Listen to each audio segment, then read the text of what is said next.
to welcome you to this broadcast as we invite your feedback as well at George Maringa _ across the socials at TV47 News. My guest's handle is at Shiko Keheka. We want to invite you to send in your questions, your feedback, as well as your comments regarding the program tonight. Our SMS line 22047 is also open. Later on, we shall also be giving you our WhatsApp number where you can be able to channel your feedback. But before that important conversation with Shiko, let's get the show on the road, shall we?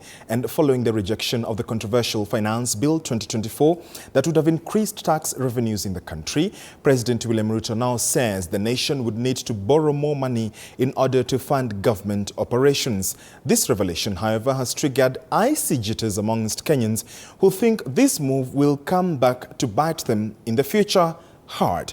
And as Mike Kagwongo reports, political analysts now say the head of state must act accordingly to stop protesters from storming streets in demand of his resignation. Barely a week after the government withdrew its 2024 finance bill following deadly protests, the head of state has now projected hard times ahead for his government. And for Kenyans, a citizenry whom he thinks will face the brunt of things should he be forced to borrow more than planned. In a roundtable interview Sunday night, the president presented a dire situation of the future of the nation, insisting that with the withdrawal of the 2024 finance bill, the country has regressed 2 years, and in order to maintain government operations this year, he will need to borrow at least 1 trillion shillings. It's because I have seen some of the demands they have made. They have said that don't hire CASs, and I agree with them. They have said remove the office of the first lady, the spouse of the second lady, and all that, and I have agreed with them. They have said a couple of things that we already are in agreement. However, political expert Herman Manyora claims that the president appears to have withdrawn the bill in bad faith, and so compromising himself. No, you see what the president is doing, and I wish I was his advisor once more. He's showing that he doesn't have good faith.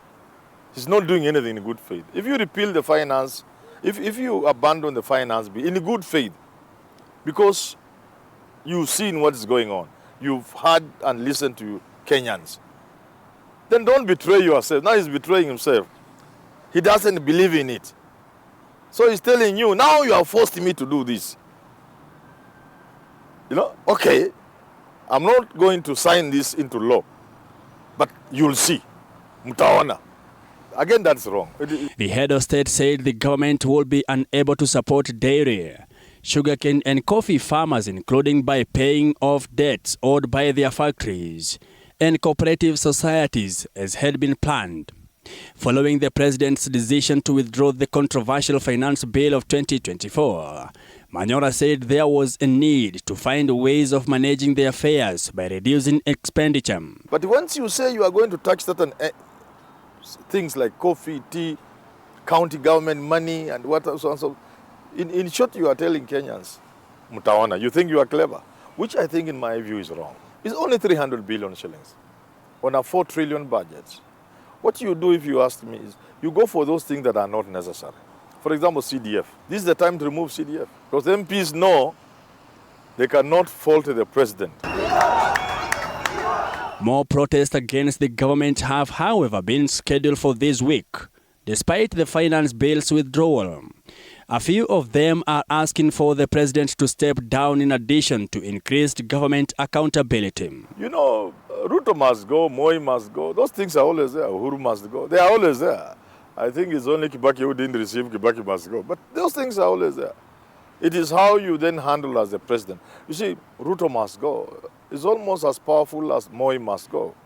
But remember, Moi did certain things. He conceded certain things. You can't ignore them.